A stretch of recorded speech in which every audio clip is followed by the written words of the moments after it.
Assalamualaikum warahmatullahi wabarakatuh. Pada kesempatan kali ini, Ibu akan mengajak Ananda semuanya untuk menjelajahi sebuah topik yang ternyata telah kita alami di kehidupan sehari-hari, yaitu topik administrasi perkantoran. Yang dimana pada pembelajaran kali ini kita menggunakan model pembelajaran inquiry based learning. Artinya, kita akan menyelidiki, mempertanyakan, dan menemukan maknanya secara bersama-sama. Adapun tujuan pembelajaran kita yaitu menjelaskan pengertian administrasi umum dengan bahasa sendiri secara tepat dan logis. Yang kedua, menyebutkan dan menjelaskan minimal 5 dari 8 unsur administrasi beserta contoh-contohnya. Yang ketiga, supaya Ananda mampu menganalisis tujuan dan fungsi administrasi dalam konteks organisasi nyata. Yang keempat, supaya Ananda mampu menghubungkan konsep administrasi umum dengan contoh yang ada di lingkungan sekitaran Ananda. Dan tujuan yang kelima, supaya Ananda mampu merefleksikan proses belajar dan mengidentifikasi hal-hal yang masih ingin dipelajari lebih lanjut lagi. Sebelum kita mulai membahas materi, Ibu mengajak Ananda untuk memikirkan beberapa hal kecil yang mungkin selama ini terlewatkan begitu saja. Nah, pernahkah Ananda kehilangan satu lembar kertas penting? Mungkin surat izin yang sudah ditandatangani orang tua, atau undangan rapat izin OSIS yang lupa disimpan. Lalu Ananda pusing nih mencarinya. Apa yang akan Ananda rasakan saat itu? Panik tentunya, frustasi juga. Seandainya Ananda atau ada seseorang yang menyimpannya dengan rapi sejak awal, pasti tentunya semua berkas akan jauh lebih mudah ditemukan kembali. Atau apakah Ananda tahu bahwa setiap pagi ketika guru mengabsen kehadiran di kelas, itu adalah sebuah kegiatan administrasi? Atau ketika staf TU sekolah menyimpan fotokopi ijazah Ananda di lemari arsip? Atau bahkan ketika orang tua Ananda di rumah mencatat pengeluaran bulanannya di buku keuangan keluarga? Nah, dari kedua contoh tersebut mengarah pada satu kesimpulan penting, yang dimana administrasi bukan hanya urusan orang kantoran yang berbaju rapi, tetapi administrasi adalah tulang punggung dari segala bentuk kerjasama manusia, dimulai dari yang sederhana seperti piket kelas hingga yang lebih kompleks, yaitu pengelolaan sebuah perusahaan multinasional. Nah, sekarang kita masuk ke materi. Pada materi pertama, kita akan membahas tentang apa sebenarnya yang dimaksud dengan kata administrasi. Ada yang tahu? Nah, kata administrasi sudah ada sejak ribuan tahun yang lalu. Tepatnya sejak zaman Kekaisaran Romawi kuno. Kata administrasi berasal dari dua kata dalam bahasa Latin, yaitu artinya kepada atau menuju, dan ministrate artinya melayani, membantu, atau mengabdi.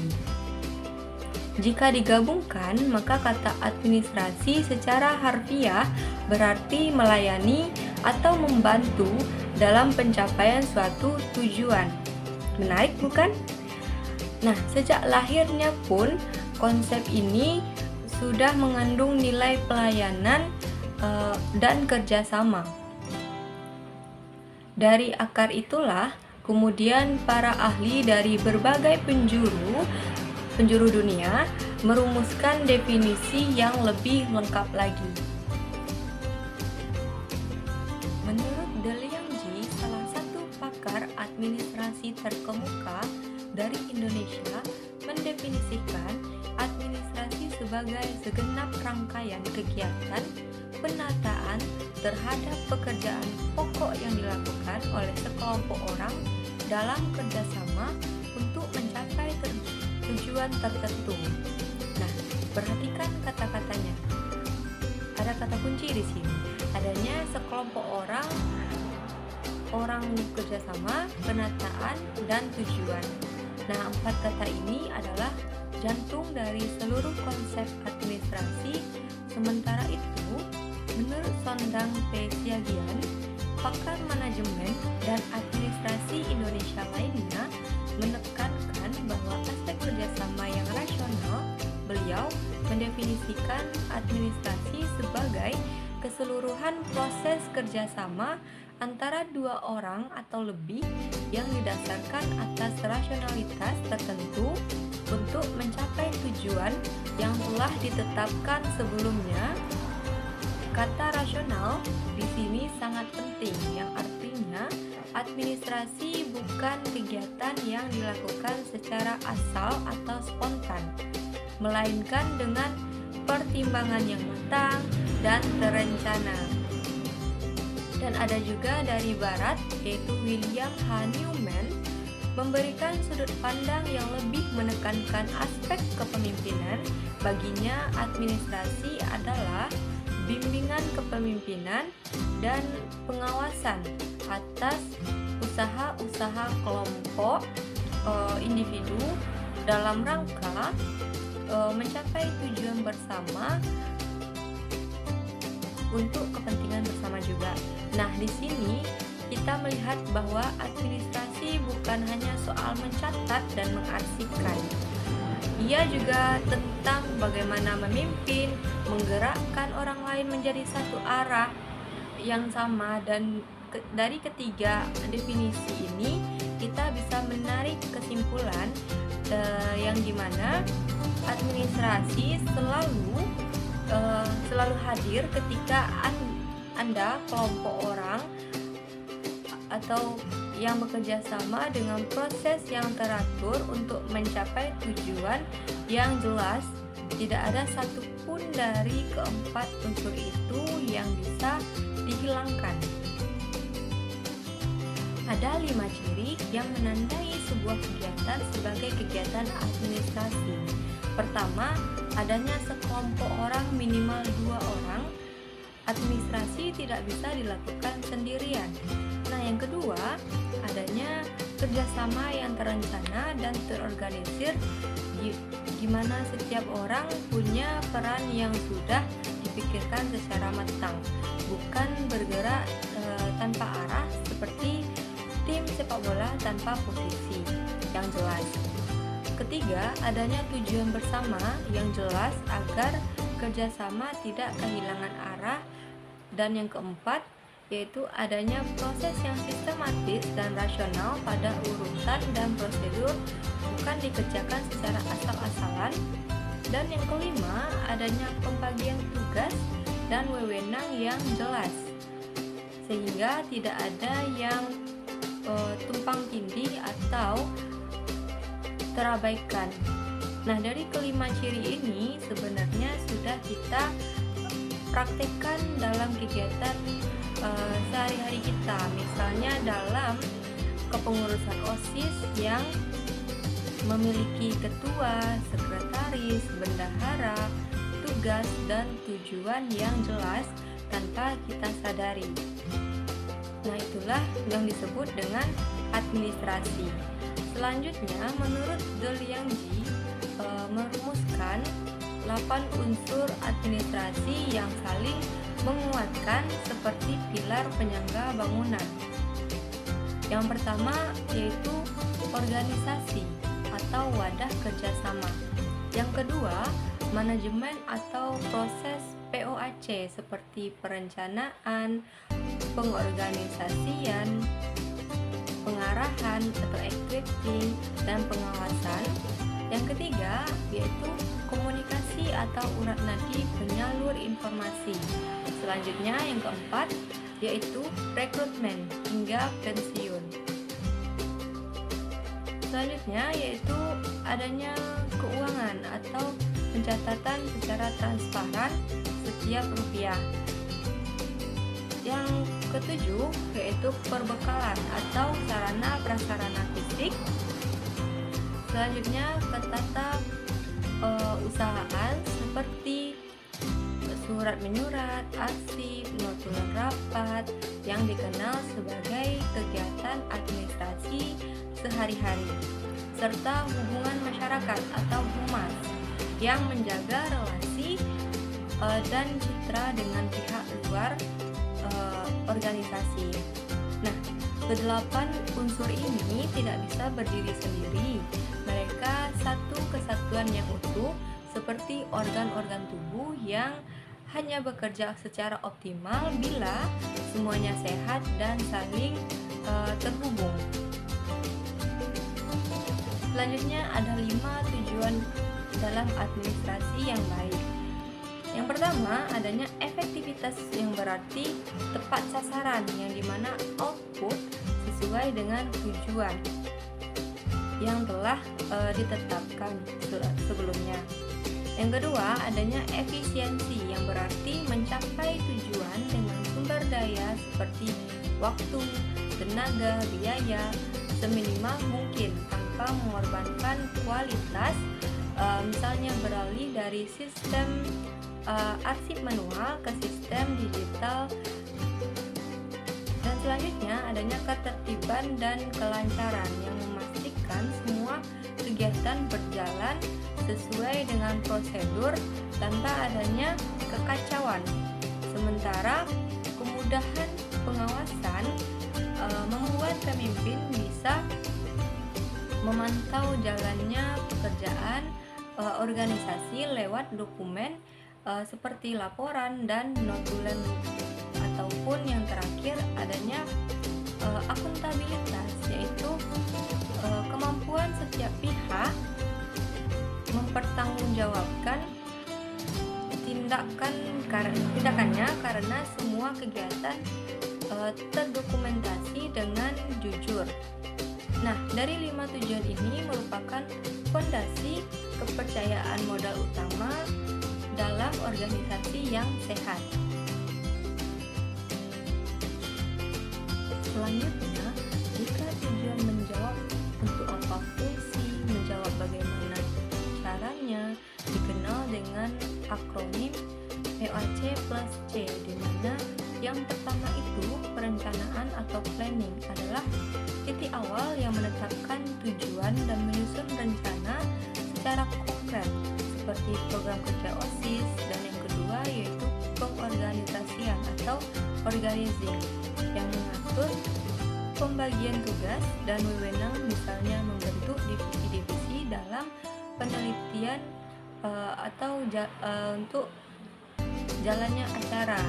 Yang ketiga, pengarahan, yaitu educating, memastikan semua orang mau dan mampu bergerak melalui motivasi dan bimbingan pemimpin. Yang keempat, pengkoordinasian atau coordination yang menyelaraskan berbagai kegiatan yang berjalan secara bersama-sama agar tidak tumpang tindih dan tetap menuju tujuan yang sama pula. Dan yang selanjutnya adanya pengawasan atau controlling yang memastikan pelaksanaan sejalan dengan atau sesuai dengan rencana dan segera mengkoreksi jika adanya penyimpangan. Nah, dari 5 fungsi ini membentuk siklus yang berputar terus-menerus dan menghasilkan pengawasan yang menjadi bahan evaluasi untuk perencanaan berikutnya. Nah, dulu administrasi dikerjakan secara manual dan melelahkan, seperti menulis surat menggunakan mesin tik, dokumen disimpan di lemari arsip besi, dan kabar mendesak disampaikan lewat telepon kawat atau kurir. Dan jika mencari surat-surat yang lama bisa menghabiskan waktu yang lama pula atau berjam-jam. Nah, kini hal tersebut berubah secara total, yang dimana dokumen tersimpan di cloud, email, menjangkau ribuan penerima dalam hitungan detik, dan bisa melakukan rapat secara virtual yang menghubungkan peserta dari berbagai daerah maupun negara, serta kehadirannya tercatat otomatis lewat fingerprint atau GPS yang berubah pada sekarang ini hanyalah medium, bukan cuman prinsipnya. Nah, akurat, tepat waktu, terorganisir, dan bertanggung jawab tetap menjadi inti utama dari organisasi yang baik. Nah, lulusan SMK perlu menguasai keterampilan digital sekaligus mempertahankan fondasi konvensional seperti Ananda bisa menulis surat resmi dan Ananda bisa berkomunikasi secara profesional agar tetap kompetitif di era sekarang ini. Nah, administrasi sangat dekat dengan keseharian Ananda semua, baik di sekolah, contohnya itu seperti pencatatan kehadiran siswa yang dilakukan oleh ketatausahaan atau gurunya sebagai akomodasi pertama atau nahkoda utama. Program kerja kepala sekolah yaitu manajemen, adanya laporan dana bos yang dilakukan oleh bendahara, yaitu keuangan dan komite sekolah sebagai jembatan ke orang tua atau humas. Nah, itu semua dilakukan dalam kegiatan administrasi. Di keluarga juga seperti menyimpan dokumen penting, mencatat pengeluaran bulanan, dan merencanakan hiburan juga merupakan praktik administrasi dalam kegiatan sehari-hari. Adapun di dunia kerja, administrasi menjadi lebih vital lagi dan kompleks, seperti di pabrik sepatu yang harus mengelola pesanan, gaji karyawan, dan laporan produksi, atau di puskesmas juga ada seperti mencatat data pasien, mengelola stok obat, dan mengatur jadwal tenaga medisnya.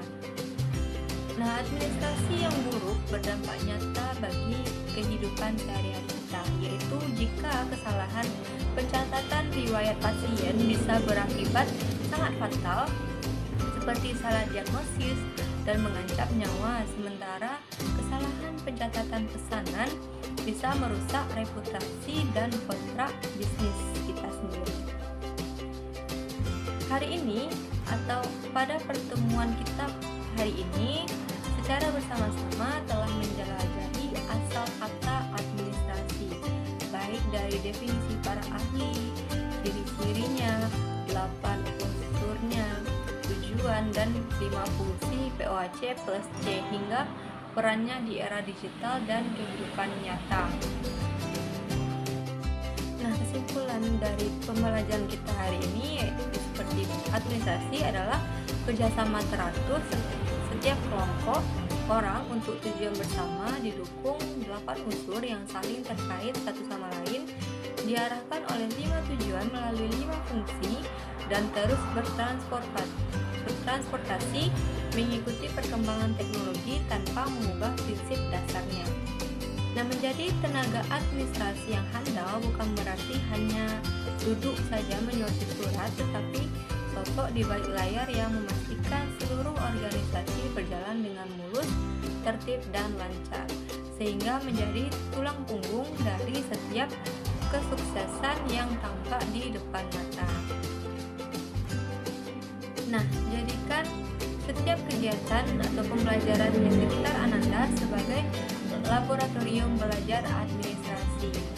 Untuk tugas pertemuan hari ini, silakan scan barcode AKPD di bawah ini untuk pengerjaan AKPD sesuai dengan kelompok yang telah Ibu berikan di grup WhatsApp. Dan untuk tugas pribadi, silakan scan barcode quizzes di bawah dan kerjakan dengan sungguh-sungguh dan benar-benar ya Ananda. Untuk pembelajaran kita selanjutnya, kita akan membahas tentang cara-cara mengarsipkan dokumen dan surat-surat dengan baik dan benar. Nantinya akan Ibu kirimkan bahan bacaan di WhatsApp grup agar Ananda dapat belajar terlebih dahulu dan memahami materi sebelum kita mempraktekannya di kelas minggu depan. Dan untuk materi yang telah kita bahas tadi, silakan Ananda baca-baca lagi dan pahami lagi materinya. Terima kasih atas waktunya. Ibu akhiri. Wassalamualaikum warahmatullahi wabarakatuh.